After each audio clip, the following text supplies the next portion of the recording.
This episode is brought to you by ACORE, the leading non-profit organisation uniquely operating at the intersection of energy affordability, reliability and clean energy deployment. ACORE is focused on strengthening the electric grid and driving clean energy investment that delivers for the American people. ACORE's membership includes industry leaders across the clean energy economy. Nearly 80% of the growth in utility-scale domestic clean energy was financed, developed, owned, equipped or contracted by ACORE members.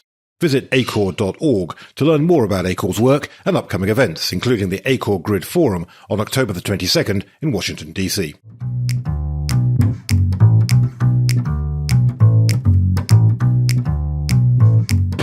Hello and welcome to The Energy Gang, a discussion show from Wood Mackenzie about the fast-changing world of energy. I'm Ed Crooks, and this is the second of two special podcasts from the ACORE Finance Forum in New York. On our first episode, we talked about the investment needed to meet rising power demand from data centres, where it's going and how it's being financed. And on this show, we're going to be talking about the issues around energy security and resilience that are created by the combination of that rising power demand and the global energy crisis caused by the conflict in the Middle East. First off, I talked to Lori Ann LaRocco. She's an independent expert on trade and supply chains who was one of the keynote speakers at the forum. She's also the author of the book, Trade War, Containers Don't Lie. I started off by asking her about the impact of the Iran war on the US power industry, given that electricity is very much a local rather than a global business. While energy is local, electricity is local, the components that make the electricity are not. And so when you look at trade, I look at where the bottlenecks are. And while the headline, of course, is crude when it comes to the Strait of Hormuz, there are 70,000 products that are made from petro-based chemicals.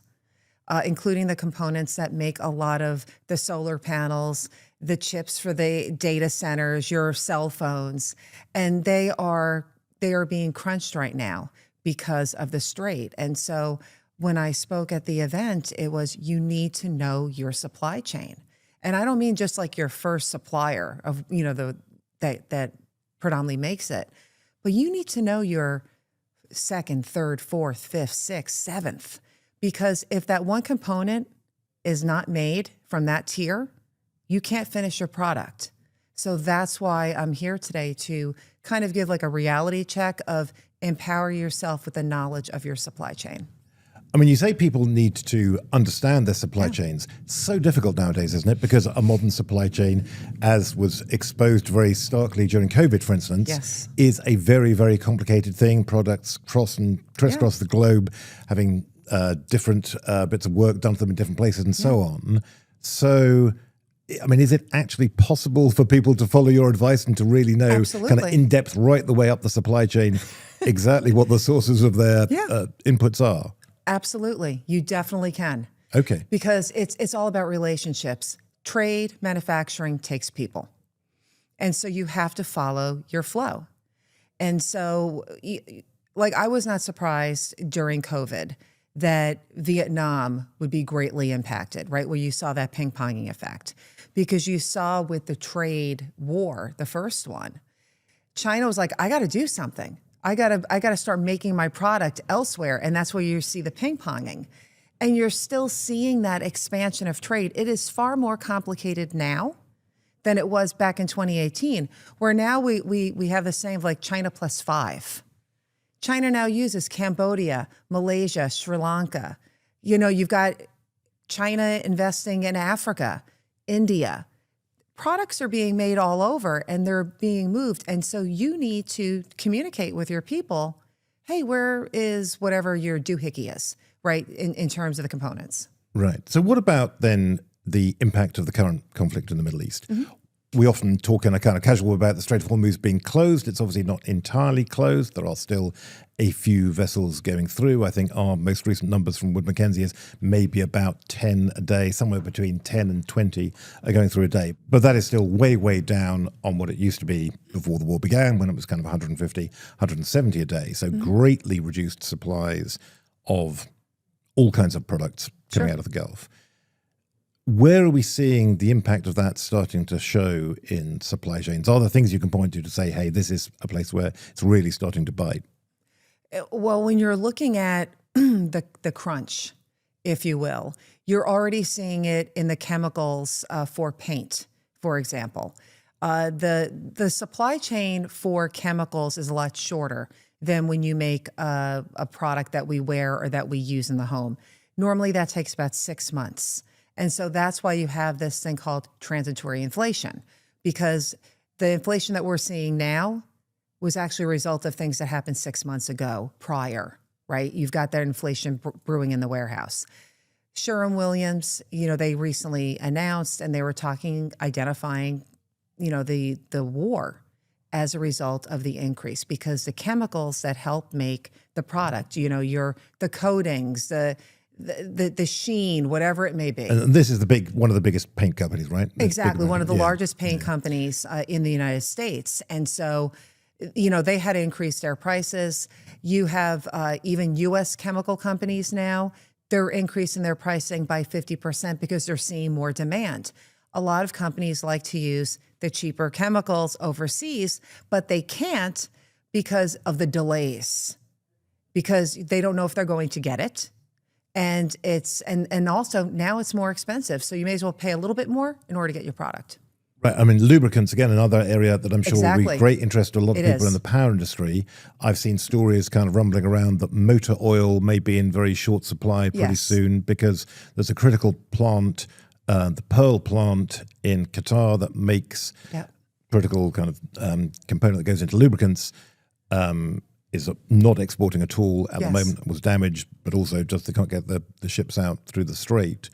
That's going to start having some pretty significant knock-on effects, is it? Oh, most definitely. And that's where your supply chain knowledge comes in. You need to know at least a final leg of where is it leaving from. And so if you have a plant that is, say, in Qatar or, UAE, they can't access those ports, you then have to pivot. You have more people now moving their product from those areas by land, and they're leaving Turkey. Turkey, believe it or not, is seeing a boom in trade being transported both by port to go through the Suez and then by land bridge. So there is that expansion of trade. And so that then is presumably adding to costs of everything. So again, you talk about inflation. Yes. There has been a lot of interest just in the past few days in the inflation data for the US. We have consumer price index rising at an annual rate of 3.8%, the producer price index rising at an annual rate of 6%, raising very genuine concerns about rising inflationary pressures. But you're saying that's not really got anything to do with the Strait of Hormuz, is it yet? Or we're not really seeing that impact yet? Yeah, I mean, what's happening? Well, what you saw with the hot numbers, now a lot of that, I mean, some of it was energy prices. I mean that is just black and white. But when you're looking at other stuff, it's that inflation in the warehouse that I was telling you about. Those were Liberation Day tariffs. So you're now finally seeing it, because unfortunately people think that you're going to get that whammy immediately. There are some products that you will see immediate. And so that paint that we were talking about earlier, that could be an example. Right. Yeah. But for example, I was speaking with an aspirational luxury retailer where they were told that the nylon that's used for their purses is in critical shortage. They are ordering their spring 2027 line in July. So they are buying all their raw materials in July, making them. The product will then come in, into the warehouse, maybe by January. And they've already told me we are increasing our prices for spring. That's where that shock gets you. And so when you look at that, they call it the demand destruction of how expensive a product is before you don't buy it.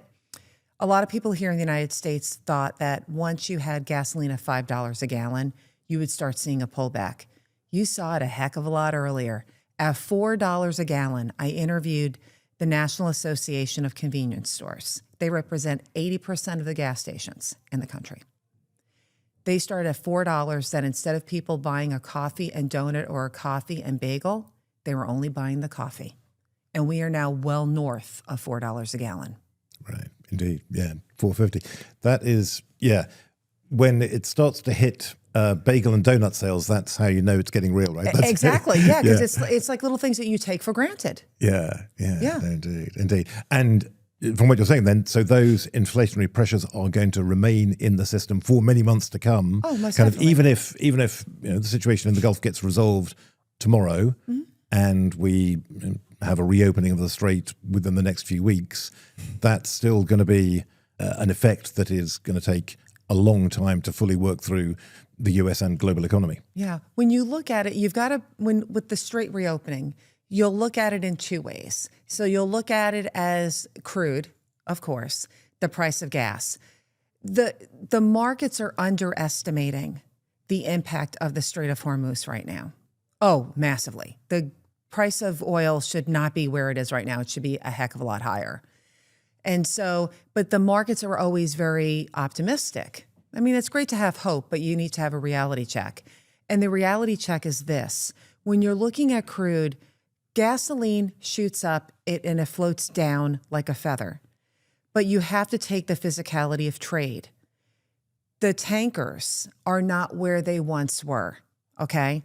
It takes anywhere from 35 to 50 days for that tanker to leave China to go back to the Middle East. The minesweepers, for those vessels to clear out the mines in the Strait, they're not there. They take about a month and a half to get there. It's going to take time to clear out there. Then you have to really make sure if Iran is not going to attack. It takes time. And that's when it's going to take at least a year for all of that to get through. Also, we don't know this extent of the damage to the pipelines for Saudi Arabia and the UAE. LNG is definitely down for another 3 to 5 years. The Strait of Hormuz will not be the same when it, quote, reopens. And that's the reality. And then there's still tremendous uncertainty as well, because we still don't know how the whole political situation is going to play out. Exactly. Is there going to be a return to a hot war, a shooting war, attacks on both sides? So how do businesses kind of handle that uncertainty then? What are you seeing people do in terms of kind of risk management, I guess, for still this very uncertain situation and also prolonged disruption, whatever happens? Exactly. So they have to know the nodes within their supply chain, right? What products are necessary to complete their product? If you're a data center builder, you got to talk to all your people. Okay, what's your product? Where is it made? Is it coming in on time? Is it being delivered, right? Because all of the totality needs to be brought in. You need to take control of what you know. And so you have to know where your product is made, where is it leaving, where is it going, how is it leaving, how is it going. One of the biggest things that no one is talking about that they should be aware of is the fact that ocean carriers, they are trying to conserve fuel. They are going to be canceling sailings.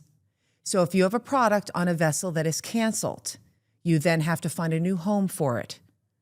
That costs more money, that creates delays. Also, to conserve energy, the vessels are now going to go slower. That delays the time and the delivery of the product. So that's where your communication comes in free.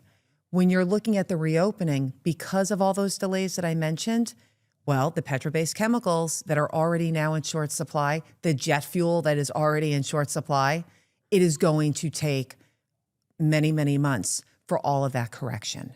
So you really just need to do that. You need a war room, a supply chain war room, to kind of map it all out, saying, where is everything going and how do I start communicating to pivot and to start looking for alternatives? Because there are alternatives out there.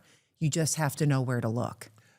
And bringing that back then to the power industry and to the kind of conversations that you've been having with people while you've been at this event, do you think people have probably taken this on board yet? And do you think people are kind of taking those steps that they need to take to plan for this extended period of disruption and uncertainty? I think some of them are gobsmacked. They never looked at it in that way. And so, when you look at supply chain, and it's not about talking about the problem, it's about finding the solution, right?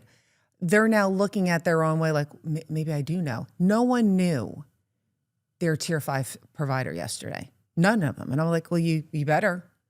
because your data center might not be up and running because that critical component may be delayed.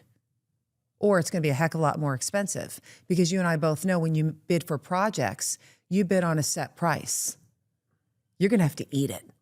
You can't go back to the person saying, hey, there's a war and now it's 50% more, unless you have a really good deal. So all of these things need to be, really mapped out in order to achieve your goal. Helium being another one, right? Which is, again, yes. about 30% of the world's helium comes out of the Gulf. Yeah. Was coming through the Strait of Hormuz. Yeah. Vital to chip manufacturing, yes. among other things. I feel like I don't have a good sense at all of just how badly chip production is going to be affected by helium shortages, but it's definitely a risk. Yeah. Well, that, and on day 2 of the war, I was on a television network and I said, we need to talk about helium. I was like, semiconductors, it's really big. And I get this blank look like, but no, it's oil. I'm like, no, it's also helium. MRI machines, they run on helium. One of the other things, and I didn't hit on it earlier, the coolant for the data centers, the chemical, that's in critical shortage right now. What is that? What's the I don't product? remember the name of it, and I would probably butcher it.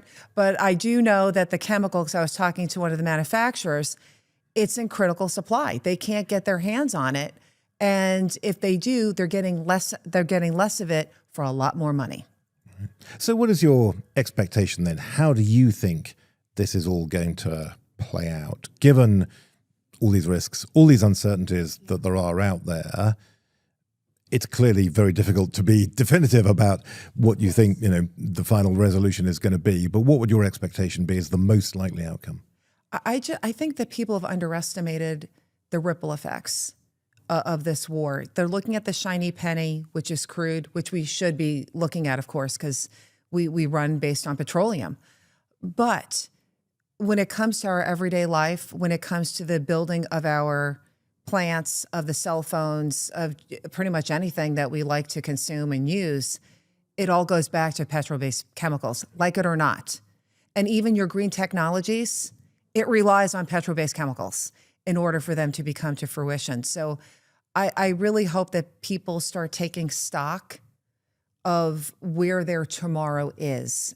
You need to know where you are today in order to build your tomorrow, and that knowledge is the only thing that you have in order to control at least your future when you've got all these frenetic, blustery headlines out there. Lori Ann LaRocco, thanks very much indeed. I next spoke to José Antonio Miranda, who's the chief executive of Avangrid. Avangrid is a leading American power company with operations both in generation and in utilities. I started off by asking him what the surge in electricity demand from data centers meant for his company. Well, first of all, yes, it's a different environment and it's a fantastic opportunity.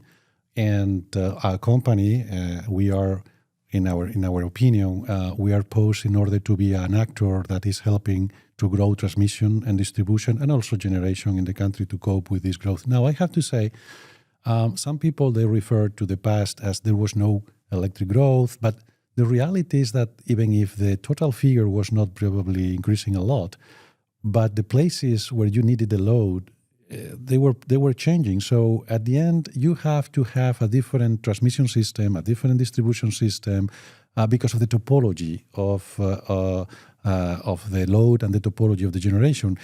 Before, many years ago, you had the coal plants and the gas plants very near the cities. Now you have the offshore wind farms, the onshore wind farms, the solar farms in rural areas. So it's not only the quantity, it's also the topology of it, okay? Right, that's a good point. I can see that is an important question as well. But there is something different now, isn't there? Yes, it is. The growth now is exponential. What is coming is a huge wave, and we have to be ready for it. And again, I mean, the problem is that transmission and distribution, they have different timings than generation, because deploying new solar or deploying new wind or deploying new gas is kind of fast, but deploying new transmission is always lagging behind.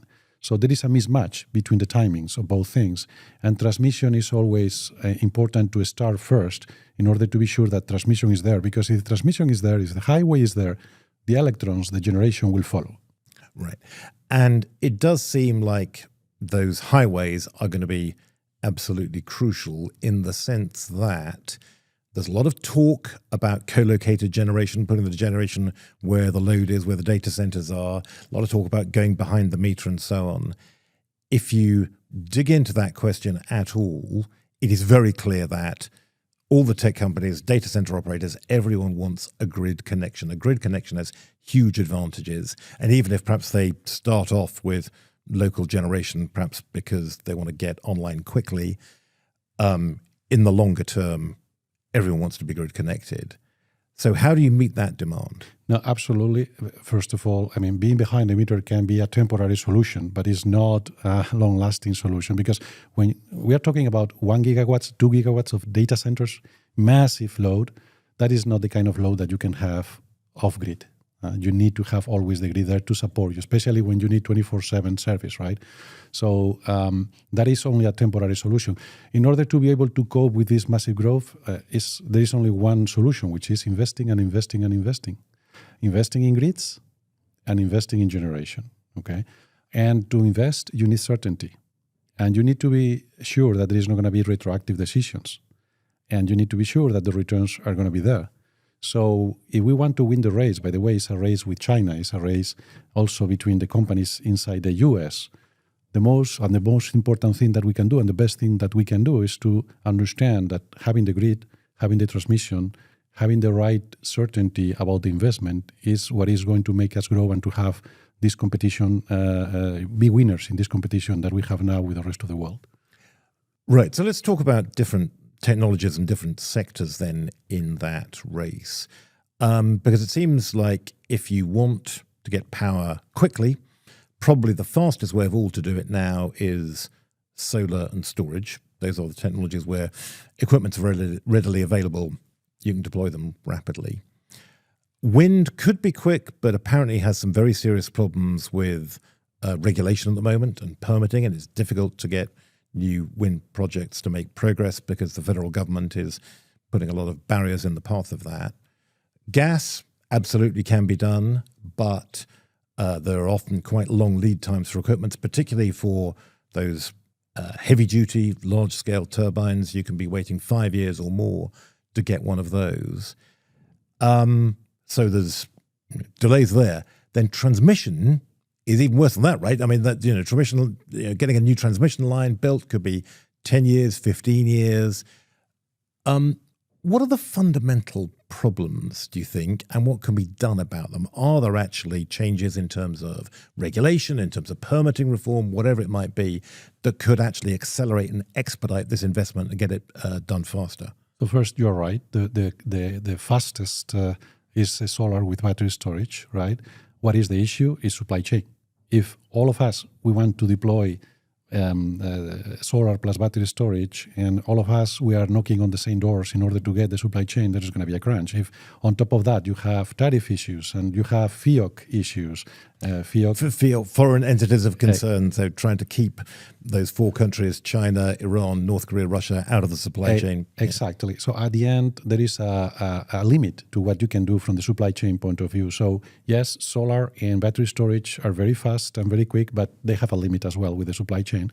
Then wind, it would be also a very nice addition to the generation mix, but now, as you say, is facing some hurdles in terms of permitting, and many wind projects, they are waiting for the permits, so they cannot progress, right? And gas, as you said, I mean, to get the gas turbines now is kind of 4 or 5 years until you can get the gas turbines, and then to deploy them on the site and to make the combined cycle is another 2 years. So it will come, but it will come in the 30, 31, 32, and you didn't talk about nuclear, but this is again even longer, right, for that. Yeah. It's in the 35, 36, right? So the best thing we can do is, first of all, of course, prepare the transmission system for what is coming. Because if you don't prepare in advance, then you will not be able to add all of those resources. The first thing is to invest a lot in transmission. That's the first thing, okay? The second thing is also to try to squeeze transmission as much as you can.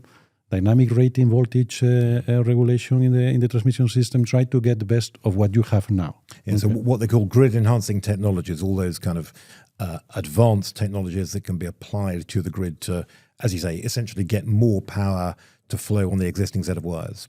Exactly. Yeah. And the last thing, in my opinion, is please let's not interfere with politic judgment on generation. I mean, where we have cheap gas, let's gonna try to get the gas as soon as possible. Where we have cheap wind, let's gonna try to get the wind onshore as soon as possible, offshore as well. In the south of the country, we have a wonderful radiation. Let's gonna to deploy quickly solar and battery storage. So this is a great big country. We are blessed because we have all sources of energy. Let's gonna make the best out of all of them. Focusing specifically on the transmission point, though, one of the things I wonder, as you can possibly tell from my accent, I'm not originally an American, and you too, so we have kind of European perspectives on this, and your parent company is Spanish. I wonder if it is uniquely difficult, or perhaps maybe not uniquely, but particularly difficult to build new transmission in the United States because of the political and legal system and the sort of the different levels at federal and state and local and maybe regional and a regional transmission operator or whatever. There's so many different parties take an interest in how transmission gets built, and so many different parties can intervene and mount legal challenges and so on. I wonder if that is something which, as I say, makes it particularly hard to build transmission here, and then raises the question, as I was saying earlier, what could be done about that? I mean, if Congress passes permitting reform, for instance, which could help transmission get built, is that going to make a material difference, do you think? Well, transmission in Europe is also very challenged, right? It's very difficult as well. China is a different system, so it's going at a different speed. UK, I think, is an example of they're investing a lot now in transmission, and they are preparing for what is coming. And I think they're doing the right thing, and something to take a look at what they're doing, because I think we can learn a lot of what the UK is doing now. Right. And so you think there could be reform that would make a material difference in this country? Yes. And also, I mean, interregional links are very difficult in the US now, because we have different systems. You have CAISO, you have ISO New England, you have New York ISO. So it's true that we have many different systems because it's a big country. Come on, it's the size of Europe, right? But yes, we can do better, and we can do more in permitting, no doubt. You talk about policy changes as well then. So we've been talking about this general issue with wind at the moment. As you were saying earlier, you have Vineyard Wind, 800 megawatt offshore wind project, which has been particularly disfavored by the administration, has faced a series of challenges. What lessons do you think you've learned from that experience? Well, first, I have to say that this is a testament to the resilience of our company, Iberdrola and Avangrid, that we just want the best for the country. We just want the best, in this case, for Massachusetts. The price for the electricity that we are providing with Vineyard Wind is public, and is 7 cents per kilowatt hour, right? And again, I think we have to make the best out of the generation where you have the resource. In the Northeast, we have the wind, the offshore wind, that is a good one, right? So let's gonna make the best out of it. And the same for gas. We have gas in different places in this country. Let's gonna also use the gas as much as we can. What are your expectations for offshore wind long term in the United States? Do you think it will ever develop into a kind of a vibrant industry the way it has done in Europe? I mean, administrations will change. Different administrations may take a different view on whether or not they want to support offshore wind.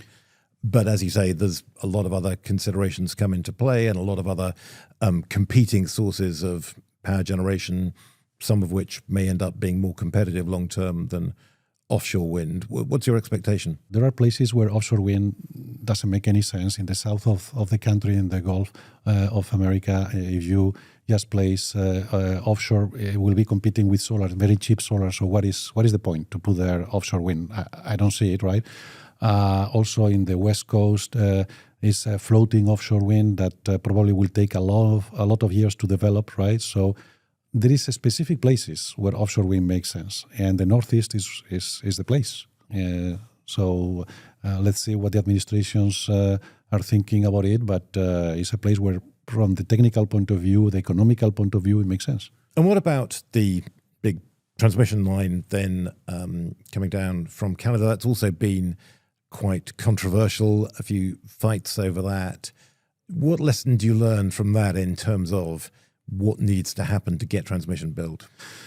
Well, in order to get transmission built again, you need to be very resilient because you are going to find probably a lot of block roads in the way, And but when you understand the fundamentals, in this case, hydro resources in Canada, that they are affordable, that they are clean, right?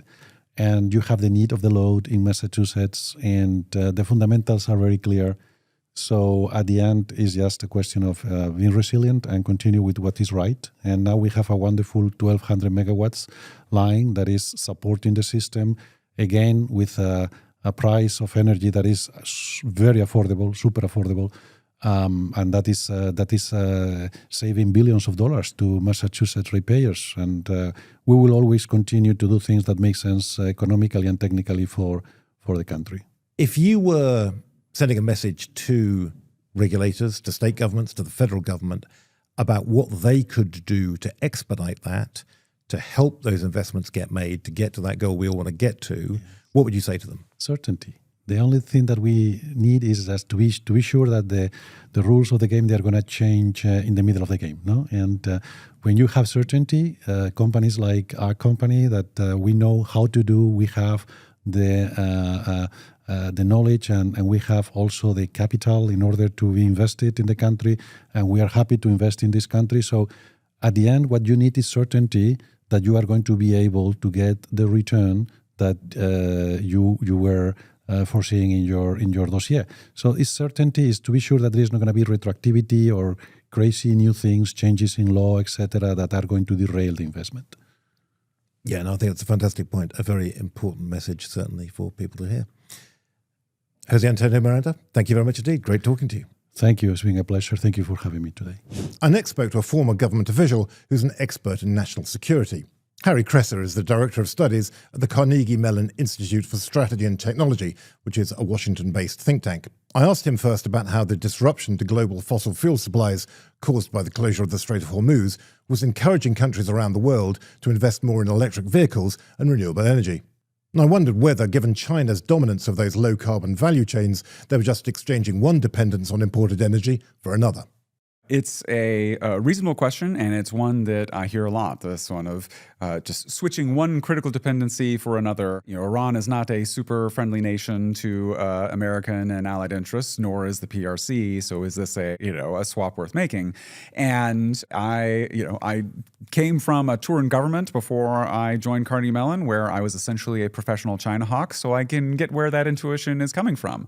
And that, just to check on that role in government, you served in what the Trump administration, the first Trump administration, and also then the Biden administration after that, right? That's right. I was at the first Trump Pentagon, where I worked on counter-China cyber military doctrine, and then the Biden White House, where I oversaw development of the national cyber strategy. Right. And I'd say that kind of swapping dependency question, it boils down to what you think your vector of threat is here. And I'd argue that if we're being precise about what our concerns are, this is a quote-unquote trade I'd make 7 days a week. The flow of oil leaving the Middle East to the rest of the world, if that gets disrupted, you are in an energy crisis on day one, right? You need regular flows of oil every single day for most of the global economy to work the way we expect it to. This is not how electrotech works. This is not how solar and batteries and the kinds of clean tech or electrotech that most of the world gets from overwhelmingly and admittedly the PRC for now. That's not how it works. That if, heavens forbid, we went to war with China tomorrow and our ability to import Chinese solar panels and batteries went to zero overnight, the solar panels and batteries that we have today would keep working exactly as you might expect. This is distinct from your oil crisis kind of scenario. The fact that ships got turned around with batteries on them does not affect the batteries we have here today, at least in terms of supply issues, which is distinct from the tech security issues. Right, indeed. And that's a really interesting distinction. But as you say, in that energy supply sense, that narrow sense of energy security, as you say, the case for electrification, for shifting to electrotech is overwhelming, you would say, even if that means using Chinese technology. Indeed. If I would say, putting back on my China hawk hat here, if deployed well. There are technical considerations, there's risk mitigation considerations, and there's long-term industrial dependency considerations, right? Like over enough timelines, a supply chain dependency is a national security dependency. But there's different mechanisms there that we need to pick apart to be able to mitigate them properly.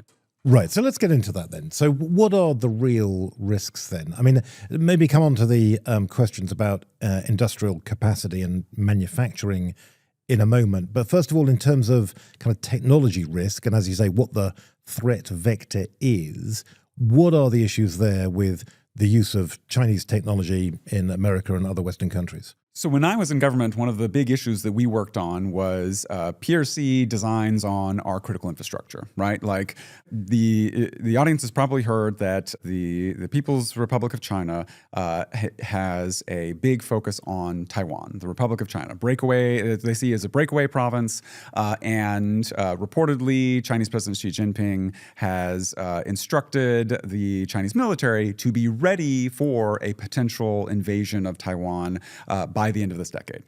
And one of the key pieces of that preparation of that plan is to make sure the United States can't mount a rescue mission. That is the thing that they fear would derail this kind of existential objective that they have. And I worked on this in the first Trump administration, and then it became more widely known and declassified during the Biden administration that the PRC has been, to use somewhat hyperbolic language here, planting digital time bombs on our critical infrastructure, seeking to get access to be able to disrupt our defense mobilization, but also to disrupt civilian critical infrastructure, to kind of harm the American public's political will to sustain a rescue mission. Right, because that's something which I'd sort of seen reported and heard rumors of, and I've sometimes, I think, been somewhat skeptical about that and thought, can that really be right? And if it was happening, why was it not detected until apparently pretty recently? But that is definitely something that's kind of established fact, is it? Yes. That has been happening. Indeed. Testimony before Congress by senior administration officials across the last two administrations. It is clear capability and intent. We the United States, believe that we've done a lot to remediate that, but we now have a greater sense of PRC capability and intent to be prepared to do that when they feel a crisis is upon them. So give us some examples then. What kind of techniques have they been employing? There's, in the cybersecurity world, this is known as like living off the land techniques, where they'll employ social engineering, phishing kinds of activities to get legitimate credentials from infrastructure operators who are in charge of the sort of digital componentry that monitors and operates a lot of our critical infrastructure, and use that to log in, to establish persistent presence, like phone home and install new pieces of software to allow them to get more access over time, with the intent to turn it off, to disrupt it when the time comes. And so could that include then equipment imported from China? So if you buy a transformer or something like that, some critical piece of kit, and then use it, is it possible then that that'll have a backdoor installed where you can use it for years and years and years and it'll be absolutely fine until the decision is taken remotely to switch it off, and they could then switch it off? Is that something that's happening? This is I would say that we do not have evidence that that there are intentional like hardware spy chips being installed on things, right? For a variety of reasons. One is the PRC is, in many respects, the world's manufacturer, right? They have a lot of economic incentive to remain a trusted manufacturer. A lot of people look at their stuff. And so if it became more widely known that, oh, look, the Chinese military was installing spy chips on equipment used around the world, it would be the end of the businesses that were producing that equipment. But the other side of that coin is you don't need spy chips to be able to get into critical infrastructure. You don't need intentional insertions like that. You can just use errors in software, bugs. You can socially engineer the owners, operators to get their credentials, right? And so there's, you don't need something so diabolical as that. The other side of that is that there are antennas and communication devices turning up in a lot of critical infrastructure equipment that is undocumented, but is not necessarily an intentional kind of quote-unquote spy chip. There was stories of a few years ago of port cranes in the United States, and more recently in electrical infrastructure, where we're uncovering, wow, the blueprints don't say that there's a cellular module here, and yet here I'm looking at one. And we're pretty sure that that is more a case of sloppy inventory management than it is diabolical James Bond sort of state activity. But even if it is sloppy inventory management and is widespread, that's a Chekhov's gun hanging on the wall. You know, if the PLA knows there's a bunch of undocumented antennas on our infrastructure that we may not be aware of, that is a tempting target. So, question, what can be done about it then? In policy terms, what are the right steps that the US government, other governments can take to reduce their vulnerability? Yeah, we know that a lot of it is modernization and re-architecting your infrastructure with security in mind, and that's hard.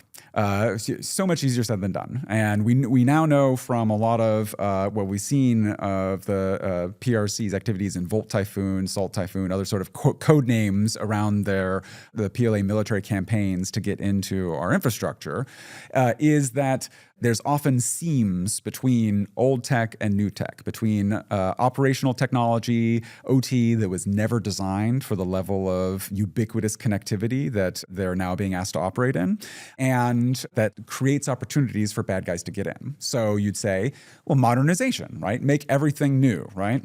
If you do that haphazardly, if you do that without security in mind, then you might just dramatically worsen the situation. You might slap a bunch of Wi-Fi connectivity onto a bunch of things that didn't have it before, and if you don't think to architect it with security in mind, then you might be worsening things.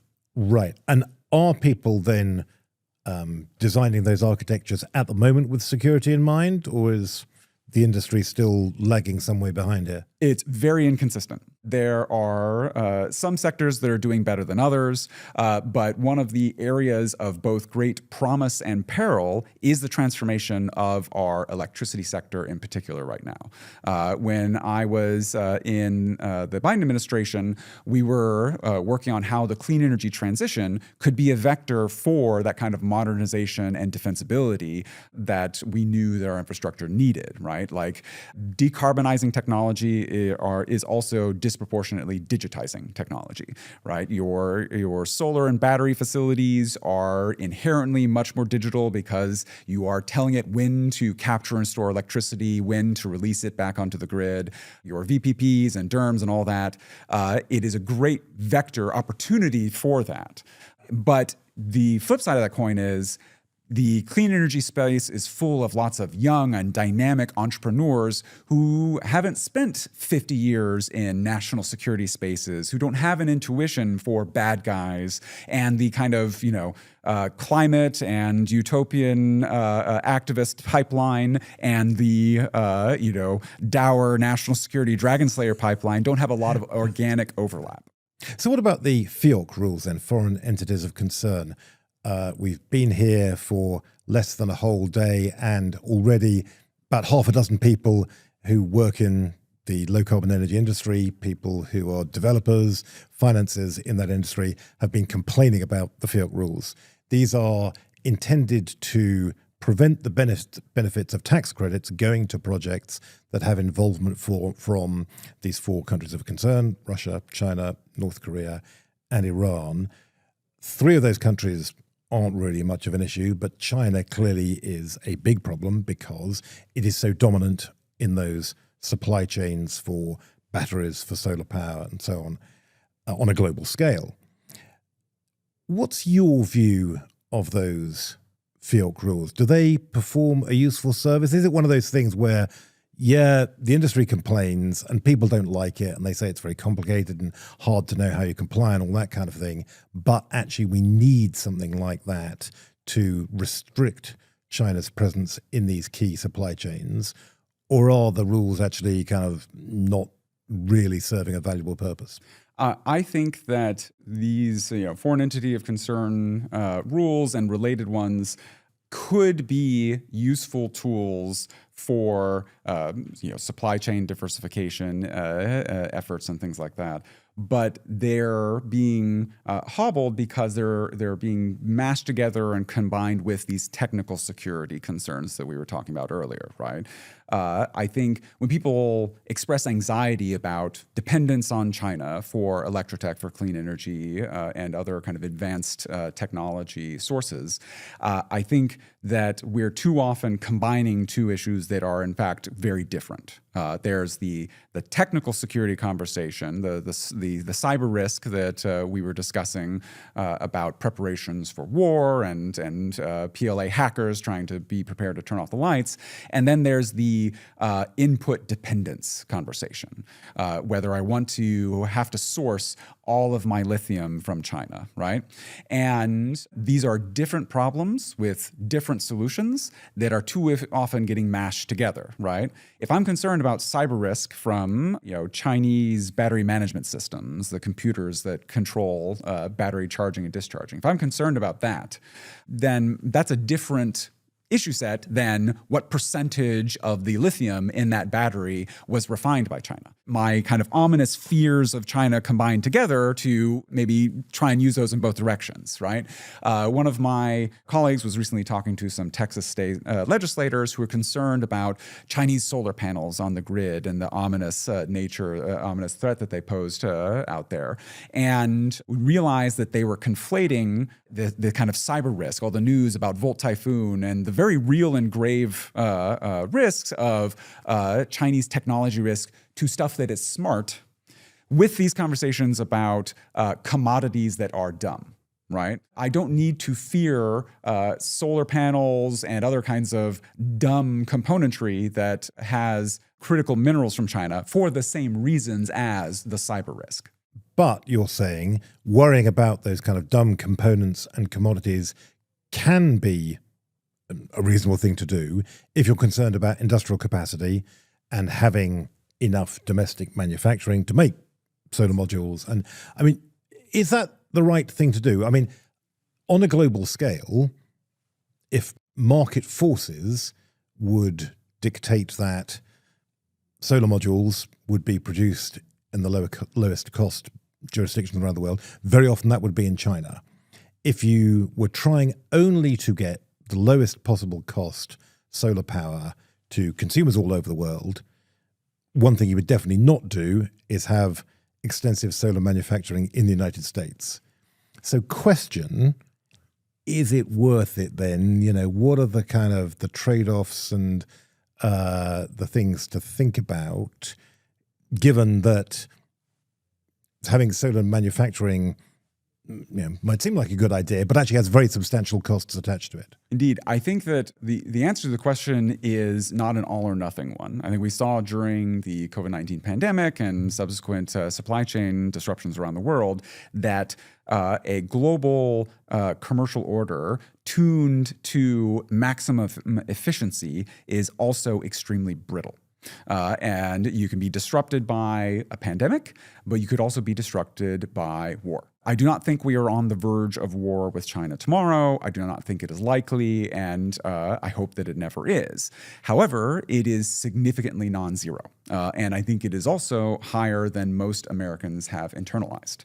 And the conversation about cyber risk versus dependency for componentry and inputs and manufacturing, they're both national security concerns, but they're over, I would say, different timelines, and thus have different kinds of approaches to them. If, heaven forbid, World War III breaks out tomorrow, the day one concern is whether Beijing has the ability to turn off the lights. The supply chain concern, the dependency on getting more inflows of electricity equipment, of other electronics and things like that, that is a chronic condition that will become an emergency over time. And so in the new paper that my colleagues and I just put out with Carnegie Mellon called Electrotech Moneyball, with apologies to Michael Lewis and Sony Pictures, we are attempting to lay out how one would use those risk prioritization frameworks, that sense of urgency, to decide what matters today and what to plan on for the future. Right. And that calculus is presumably changed by AI and everything that goes with it, in the sense that if you accept that there is an AI race and that race is kind of an existential issue for the United States, as people in the administration and many other people say, that it's vitally important for the US to kind of stay ahead of China in terms of AI capabilities. And developing those AI capabilities depends on having enough data center capacity, and having enough data center capacity depends on having enough power generation and grid infrastructure to support those data centers. So therefore, you should be very much kind of erring on the side of allowing stuff to get built, not putting new barriers in the way of investment, because if you do, you're kind of handicapping yourself in that race and making it harder to win. Is that a reasonable argument, do you think? It's a reasonable argument, and I'd put it that if you're concerned about our geopolitical competition with China, like I am, I would want to make sure that we're mitigating cyber risk to our increasingly digitized infrastructure, but also on par with that concern is avoiding paralysis and panic. Seeing terror under every made in China stamp is going to tie us into knots and slow down that industrial and AI infrastructure build out. We would need to remain competitive with China.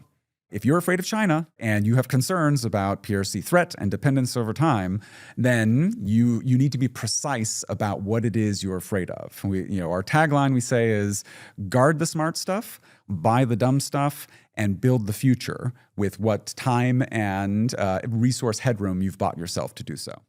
Harry Kresser, thank you very much indeed. I then spoke to a colleague of mine at Wood Mackenzie, Cara McNutt. Cara is our head of power and renewables consulting for the Americas. I asked her about the issues raised by rising electricity demand in the US at a time when additions of new generation capacity have been dominated by intermittent renewables, solar and wind. It fundamentally comes back to reliability. So WoodMac forecasts the power markets out to 2060. Our team looks at new additions, retirements. We take a look at all the technologies and the role they need to play, and fundamentally try to make sure that the system will work, right? And that's partly why our view is supply constrained. But when we unpeel the onion and we look at, simply put, the share of dispatchable technologies, those technologies that can flexibly respond to the changing market needs as opposed to the intermittent renewables, that's declining over time. And that's a really interesting part of the market dynamic that I don't think is getting quite as much attention. It's just really the need to consider reliability and thinking about how dispatchable technologies can play a role both today and also maybe more acute in the future as the grid becomes even more heavily saturated with renewable energy. So what does that mean then in terms of grid reliability? You're still on this pathway, as you say, where dispatchable generation is in long-term decline. Is that something that's very alarming then in terms of grid failures, the risk of blackouts and so on? Is that something which you would be very worried about? Especially put in context of the insatiable demand for power by data centers and the huge load growth forecasts.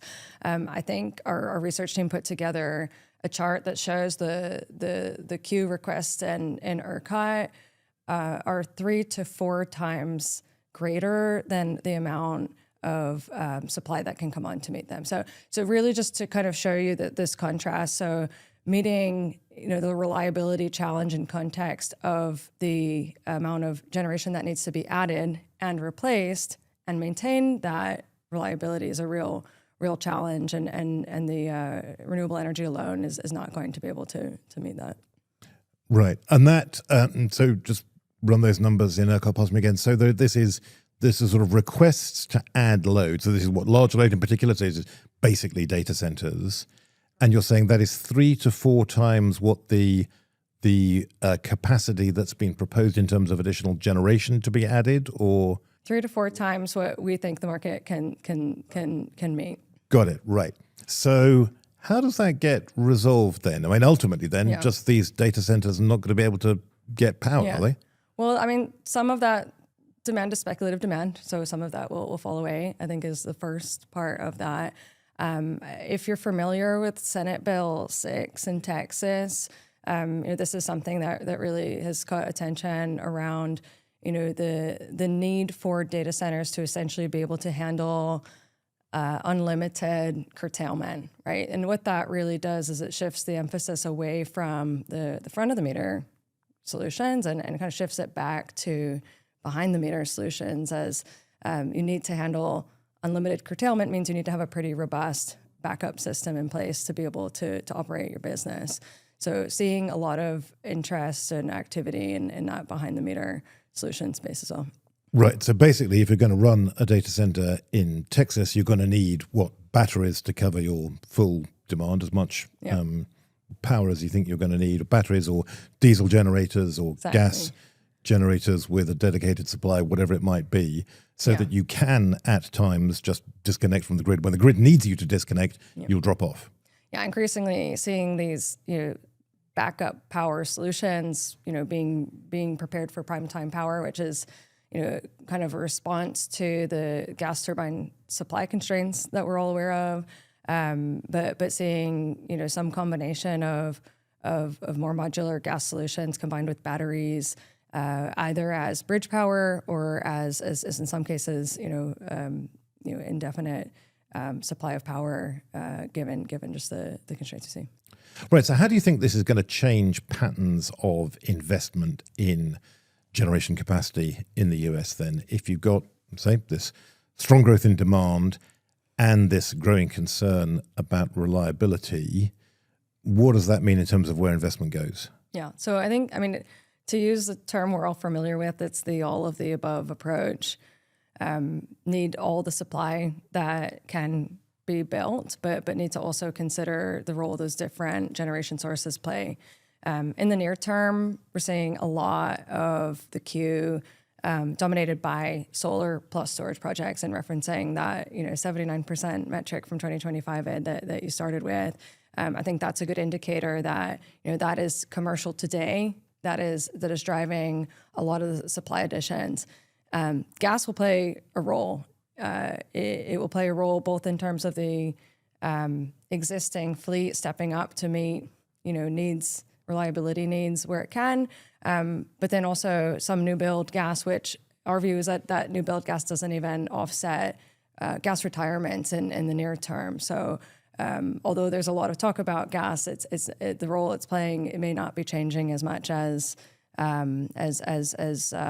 we think.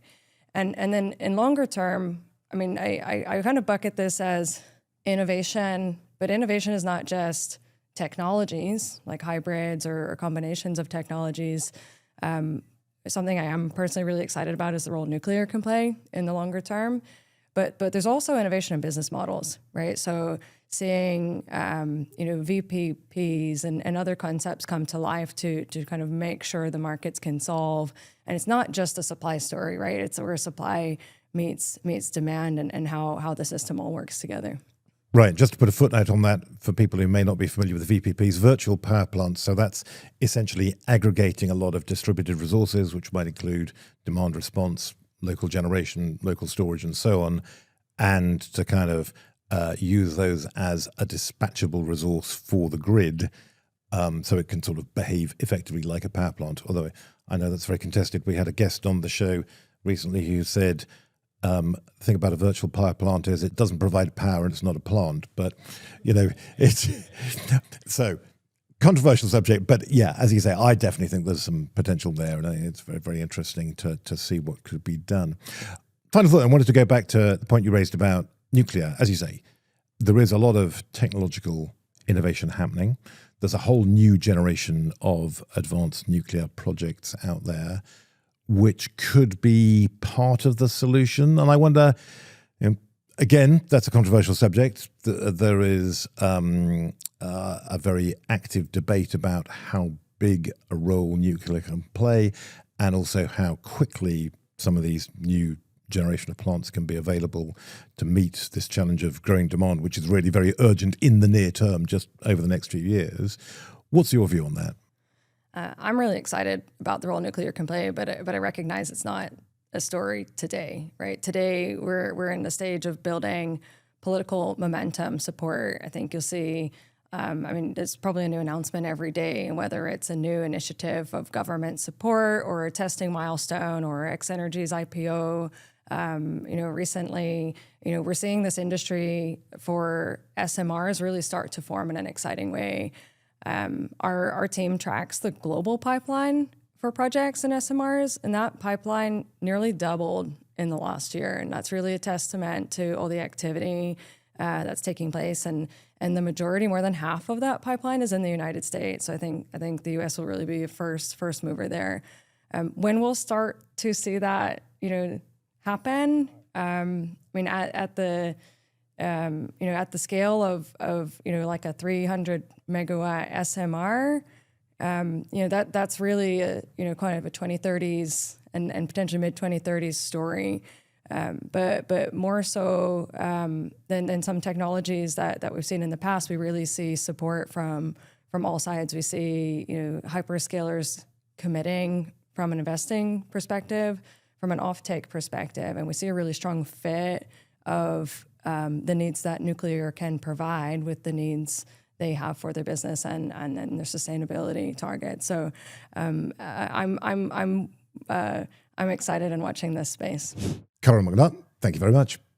I then spoke to Benoy Thanjan, who is the founder and CEO of Renew Energy, which is a solar developer.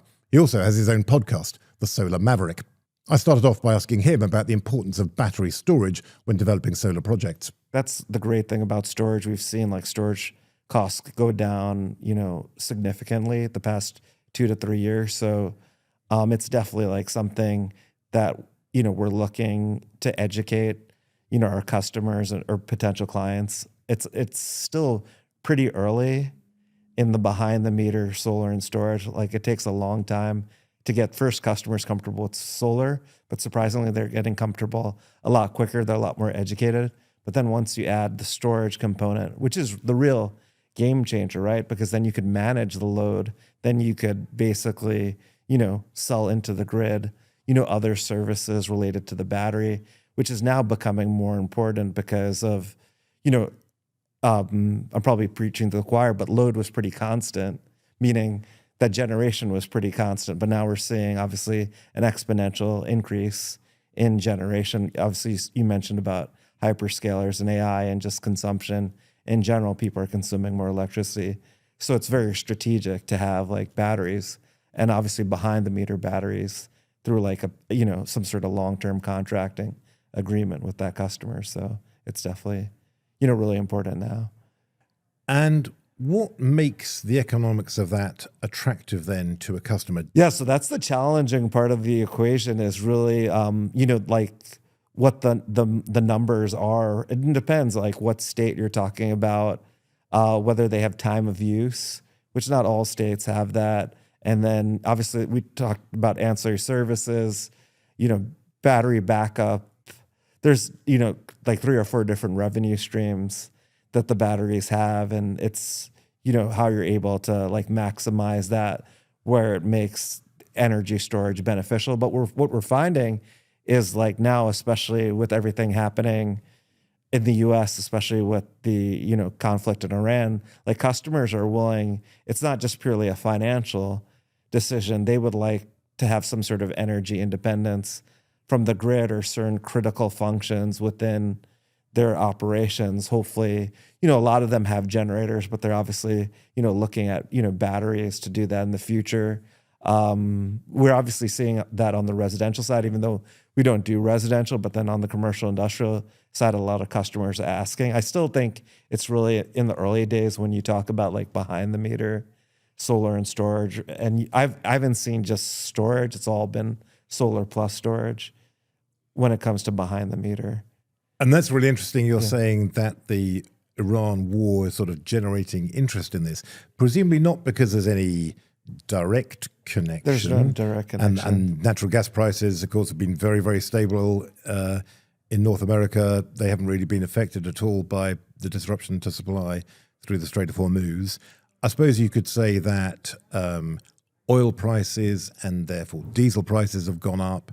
And so if you're thinking about diesel generation possibly as your backup, that is something which has become significantly more expensive. Oh, yeah. But you're saying more than that, it's just it's kind of like an awareness that people have got about issues around energy security. It's just something that's more on people's minds. Oh, it's more on people's mind. I think energy independence too from the grid. People are hearing about, the old infrastructure that we have, and that, there needs to be major upgrades to the grid, and potentially people are focused on making sure nothing happens with the operations of their businesses, but then more than before, I think.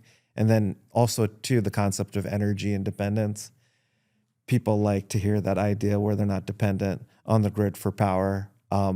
It's interesting because it depends on the customer and depends how sophisticated the customers are. And a lot of times, like, energy is not their primary part of what they're doing. And so it's a big education process. And then also too, states are rolling out new incentive programs. So, trying to explain that, and just things are happening. So, and then trying to explain FEOC, or foreign entity of concern, and how most of the supply chain is coming from China. And then, to kind of explain all the complexities, and also to some of the issues feedback that we've gotten from customers is, what happens if there's a fire? I think the fire issue with lithium ion batteries have been overblown in a certain sense. But, when there's a fire in the press, it seems to, and I've seen the technology has gotten better with lithium, and then really it's in place, and it's a very low percentage that happens.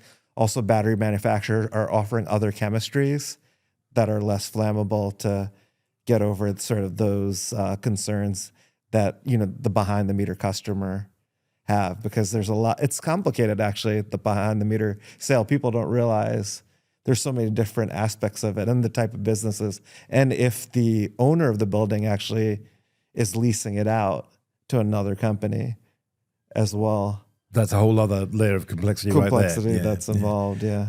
Going back to that point about FEOC, as you say, the foreign entity of concern rules basically intended to shut China, North Korea, Iran, and Russia out of the US clean energy supply chain. Most of those countries don't matter very much. China does matter significantly. Is that something which you're finding is a concern for your customers? If you say, we're going to have, just because China dominates the supply chains for so many of these things, for batteries, for solar modules as well, we're going to have some element of Chinese equipment in here. Otherwise, the project's not going to happen. Yeah. Or maybe it could happen, but it's going to be a whole lot more expensive. For sure. Is that something that people are worried about? So I don't think they're worried about it the way you think they're worried about it. So everyone obviously wants U.S. manufactured equipment, but once you start telling them the prices compared to Chinese equipment, obviously they have a preference, because there's usually a significant difference in the price of panels or the batteries. I think the FEOC actually legislation's well intended. I think we saw that in COVID, where we weren't able to get equipment and crucial supplies, and within the solar space as well, or renewable energy or energy during COVID. So I definitely think it's important to have the manufacturing capabilities here in the US.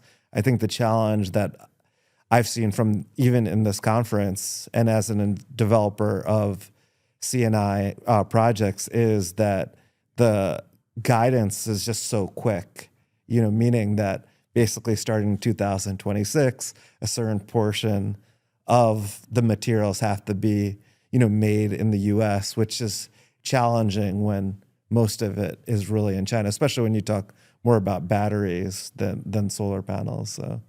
Yeah, and absolutely. So US production can ramp up over time. And actually the US has made enormous strides in producing solar modules, and it is coming up a lot in terms of producing lithium-ion batteries as well. But as you say, can't happen overnight. There's always that transition period. Oh, yeah. And it does still seem to be the case, doesn't it, that even if you're paying the tariffs and even if you're not eligible for tax credits because of the FEOC rules, the Chinese equipment can be so much lower cost. Yeah. It's still worth taking that, as I say, even without all those various kind of policy measures that are designed to push people towards buying American equipment instead.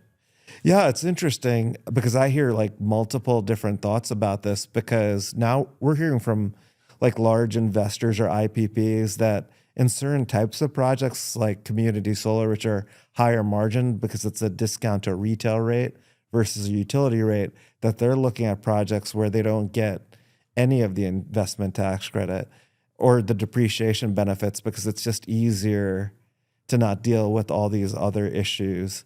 And then also too, the panels are actually getting to be a lower part of the whole like cost of the installation. And actually labor is becoming a bigger and bigger cost. And then also too, the requirements of unionized labor. So, you know, like that also makes it more expensive. So it's interesting. Yes, there's a huge difference with it's interesting because I see like distributors calling us all the time with, hey, these are FEOC panel prices and then non-FEOC. And there's a huge, you know, difference within pricing related to that. And that's also including multiple tariffs, as you mentioned, Ed, on the non-FEOC compliant panels. It's still, there's still a big difference in the cost differential. As people get more experience, people will get more comfortable with this kind of technology. That should help increase deployment. Oh, definitely. And I think too, you know, in the Inflation Reduction Act, obviously them including storage as part of the investment tax credit was a huge thing. And then with the big, beautiful bill that was signed by President Trump in July 4th of last year, the extension of the investment tax credit for storage. And now every solar developer, including us, are saying solar plus storage developer or microgrids. And so I still think it's early. I mean, we've been talking about storage for years, but now we're actually especially on the utility side, which we're not involved in as much, we're seeing a lot more procurement. And then in certain markets, like where there's like, when you talk about from the meter, where there's a fixed sort of like VETR or the SMART program or utility RFP processes. Yeah, so for instance, in California and in Texas in particular, that market's really taken off, hasn't it? It's been very, very strong. But behind the meter, I think, hasn't been as big as like the utility. Obviously, it can't be with the utility scale deployments. But I think like every building owner is now asking about storage. And obviously data centers, you know, it's interesting too, because we talk to data centers and they're landowners who reach out to us about, hey, can you develop data centers for us? And then also trying to come up with energy for those data centers. And obviously we're seeing, you know, similar sort of moratoriums that we saw in solar for community solar in New York. We're seeing the same thing with data centers. And it seems obviously solar and storage is not enough, you know, for these data centers. So they're trying to come up with creative ways of producing more, you know, energy on site, so it won't impact the cost. Yeah, sure, yeah. So, or even their prices as well, right? And are concerns about grid reliability also driving adoption of distributed storage? There has been a steady drumbeat, probably increasing in volume in terms of people raising concerns about grid reliability, in particular as dispatchable generation gets shut down, old coal plants in particular retiring. We're adding a lot more variable renewables to the grid, wind and solar, which obviously have their limitations, are not dispatchable. And a lot of people out there saying this increases the risk of grid failures, blackouts, and so on. Is that something which you're hearing as something that's kind of driving people to think, well, okay, if these risks are rising, then we need to have our own distributed local solutions that will make us resilient if we have that kind of a shock? Yeah, definitely. Grid reliability is like a question that we get all the time from, you know, behind the meter customers. I think, you know, the current grid was made for basically a huge power plant and going through, you know, power lines or distribution to transmission lines. And then now you're having more distributed power sources. You're having a lot more generation as well that's required, so it's definitely a big issue, and people don't want their operations affected by like a blackout. So I think people are trying to be more creative with distributed assets and, looking at many different types of generation. And obviously solar and storage is like the cheapest form of power, the fastest to come online. And you're not dependent on fuel. It's a technology. So people are focused on that. And grid reliability is a huge thing. And then as you have more distributed assets, it actually helps with the grid in a sense that, it helps relieve, obviously, electricity generation from large energy users if they're able to basically, have their own sort of systems. Benoit Thanjan, thank you very much indeed. Finally, I spoke to Ray Long, who is the president and chief executive of ACORE, our hosts here at the forum this week. And I asked him, first of all, what were his key takeaways from the event? So, Ed, we released 2 studies, and we talked about them yesterday in day 1 of the Finance Forum. And basically, they conclude the same thing, which is investment in clean energy in the United States remains strong. In 2025, in the investment trends report that we put out, it showed that 2025 was a banner year. We had more investment in clean energy projects than ever before in the United States. The other study we released is a survey that we do annually of leading players that are financial institutions and developers in the United States. And what that showed is in 2026 and looking forward to 2029, that interest in investing in clean energy projects in the United States remains very strong. Now, there is also a cautionary tale there too, which is some of there are headwinds that are potentially preventing those technologies and those projects from coming to fruition. And those main headwinds are all policy related. So I would sum it up this way.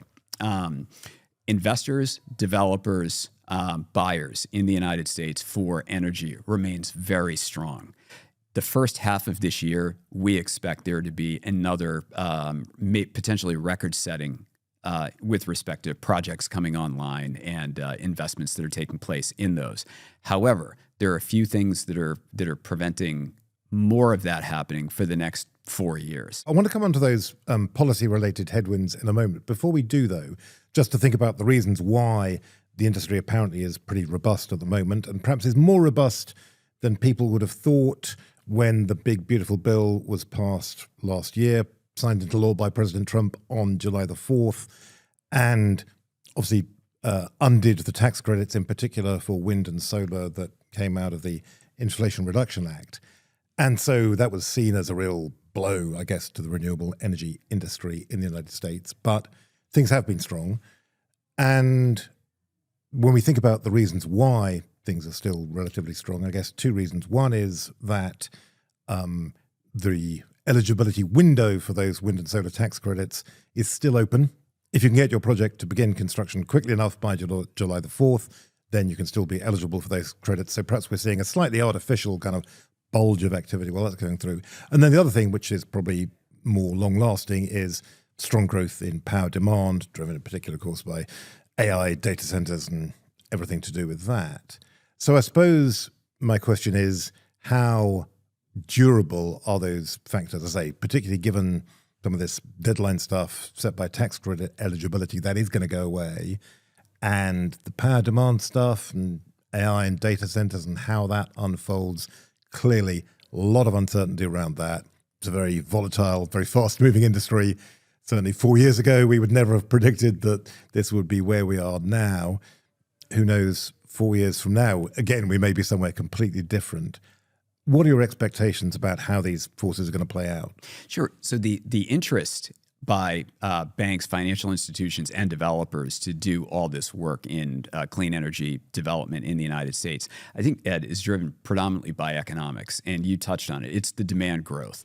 So in the next 4 years alone, we expect about the need for about 166 gigawatts of new power to be added to the grid, and that's a lot. I mean, you keep in mind that previously, demand's been flat in the United States for about 20 years. So every new electron that was coming on, up until about a year or two ago was replacing something else that was retiring, right? We're in a different situation now. We need to build the equivalent of the peak load of New York City 15 times over in the next 4 years. It's massive, but it's also a huge opportunity, and it's an economic signal to banks and developers and others that you can go out and should be going out and building. It's pure supply and demand economics. There's a need, and so banks, developers will come to fill that need. So and that's what we're seeing, and that's why the survey that we put out for the next 4 years is so optimistic about the banks and the developers that want to do that work and lean into it. Now, you mentioned tax credits, and yes, tax credits, the IRA tax credits roll off mid-year this year, or start to roll off mid-year this year. Even with that happening, we're seeing, particularly on the utility scale side, so the large scale project side, massive interest in investing and developing. Now, what are the headwinds? You're saying policy is putting barriers in the path of clean energy development. So we can break this down several different ways. I look at it in terms of 3 buckets of things that could be done, policy changes that could be done now that would significantly reduce the friction preventing those from moving forward. The first is federal permitting reform legislation. So putting it simply, it just takes too long to permit projects right now. We're talking about transmission as well as electric generation projects. And before we get off that subject, we're recording a show on exactly that issue, federal permitting reform. We're going to be recording it next week. It'll be going out soon. What are your sort of expectations on that? What are your hopes and fears for permitting reform? It's a great question. Well, the thing is, this has been actively discussed in Congress between the House and the Senate and the administration for the last 2.5 years. And we know that there's interest from Republicans, Democrats, as well as in the House and Senate, as well as the White House, to do permitting reform. And there's good reason for it. It takes too long in the United States to permit power generation, and it takes too long to permit transmission in the United States. So those discussions are very active. They're ongoing. We know that both sides are negotiating in good faith.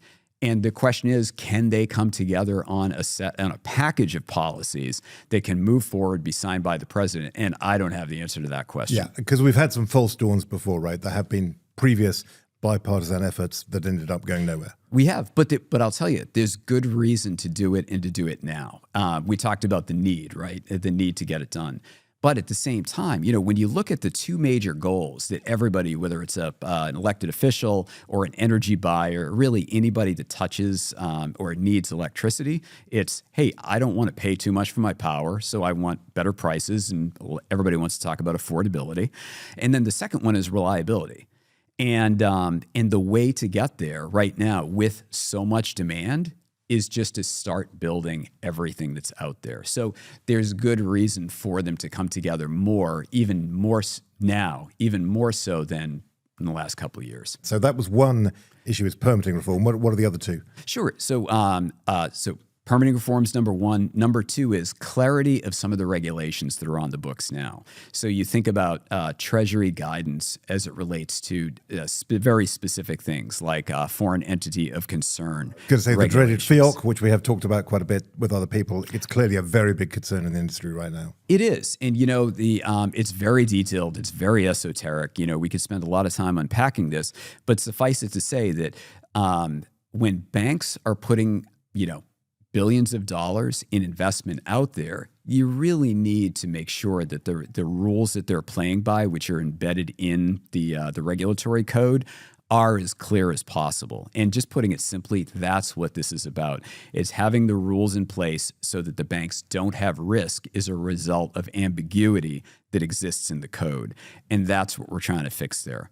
And then the third one is just simply government roadblocks that are out there. So you think about the Interior Department basically running all permits through the Secretary's office before they move forward. It's very slow. Secretary Burgum testified this week in Congress, and he said that, we're doing that. It's moving through, and we're trying to do it in an intentional way. But it's still too slow. So you think about solar projects that are moving through and others and that sort of thing.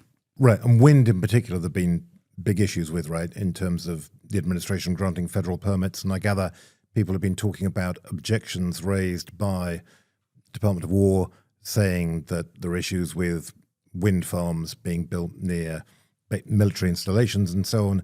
Is that a real problem? Is that actually genuinely holding up development? It is. There was some great reporting 2 weeks ago by the Financial Times and others that actually put a number around 165 projects that they identified that were being held up at the Department of War for different reasons. So, but there are several choke points, if you will, throughout government, Department of Interior, Department of Defense, the DOE, et cetera.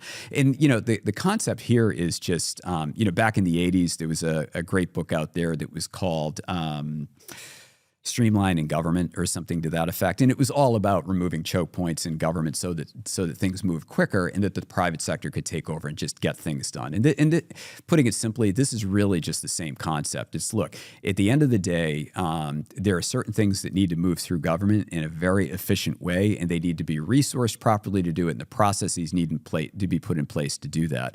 And when you look at Department of Interior and the Department of War and the Department of Energy, when it comes to these things, they just should be moving a lot faster than this. And at the end of the day, if the goal really is to put downward pressure on energy prices and to make sure that we have the power we need and therefore it's more secure, more reliable, then those things should be happening.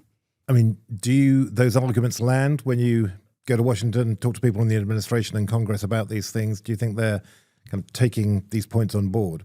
Well, we'll see. Burgum this week talked about the importance of being able to have the supply that we need for data center growth, for example, and other electrification around the country. Now, we can argue all day long about, geez, what is the desired fuel mix here? Should we have more natural gas? Should we have more solar? Should we have any number of technologies? But look, the bottom line is, we have a challenge in the next 4 years.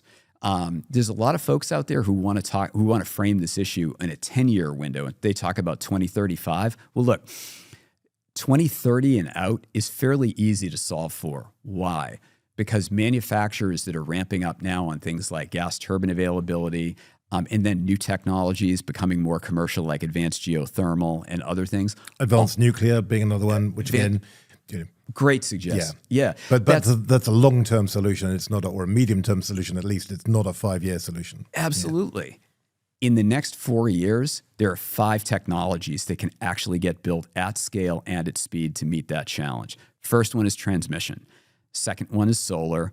Third one is natural gas. Fourth one is wind. And the fifth one is what did I miss? Solar. Storage. Yeah. And battery storage. Yeah, absolutely. And why? It's all about equipment availability at this time.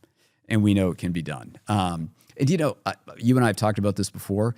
You compare this with China right now, right? They've got the same demand challenge that we do for the same reasons: electrification, AI, data centers, and all that.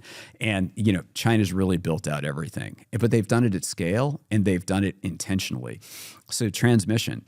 They outspent us 4-1 last year in terms of transmission upgrades. The amount of long distance transmission HVDC lines for the techies out there. They've produced thousands of miles of this line. We're in the tens to 100 mile range here in the United States. We've got a long way to go in terms of upgrading the grid. And then on the supply side, they really are building everything. The interesting thing is, you hear people say, oh yeah, but they're doing coal, they're doing nuclear, they're doing all that stuff. But if you look at the volume of each technology that they're doing, solar is about triple what they're doing on the natural gas side. So it goes solar, batteries, wind is right in there, natural gas is in there. And then, coal for new is very small in China, all these other ones. So when I look at that, it tells me what we know here in the United States through studies that have been done, that things like solar with batteries, wind paired with batteries, natural gas really are the things that can be built at scale quickly.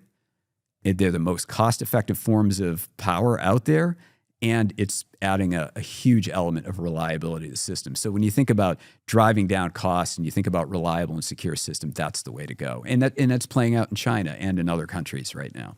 Right, exactly. Because that, when you talk about comparisons with China, that brings up a theme that's been clearly an issue for a lot of people here. It's something we've talked to quite a few people about over the past couple of days, which is energy security and reliability and resilience of energy systems.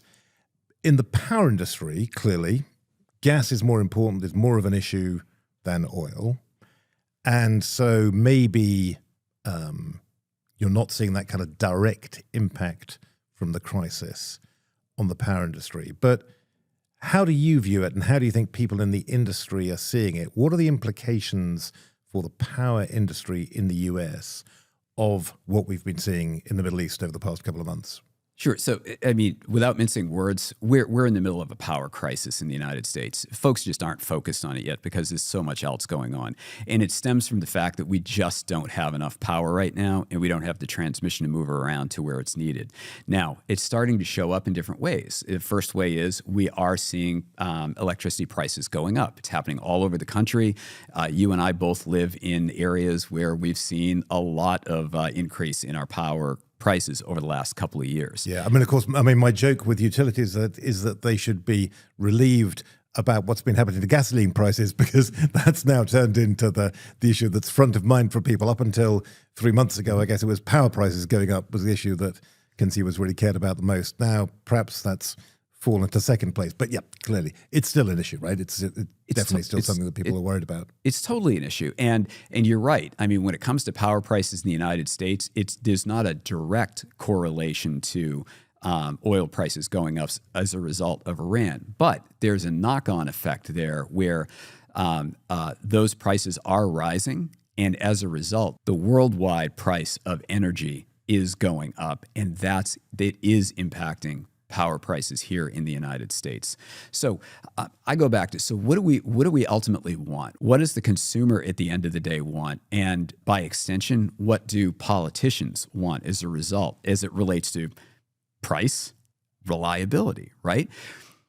Clean energy provides a hedge against power prices going up. It just does. There's no incremental costs associated with renewables by wind and solar because it's free. There's no fuel costs associated with it.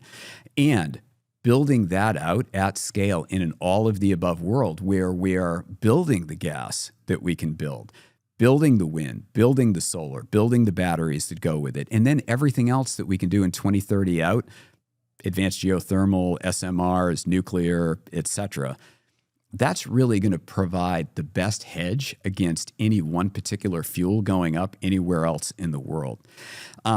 There's some. I've heard this cheeky comment a few times with the war going on that, nobody ever went to war over wind or solar, and it's not really fair just to say it like that. But there's some truth to it in that wind and solar provide diversity of fuel mix with no fuel costs at all associated with that generation. It provides a hedge against other international variables pushing prices up. So that's all from us from the ACORE Finance Forum for this year.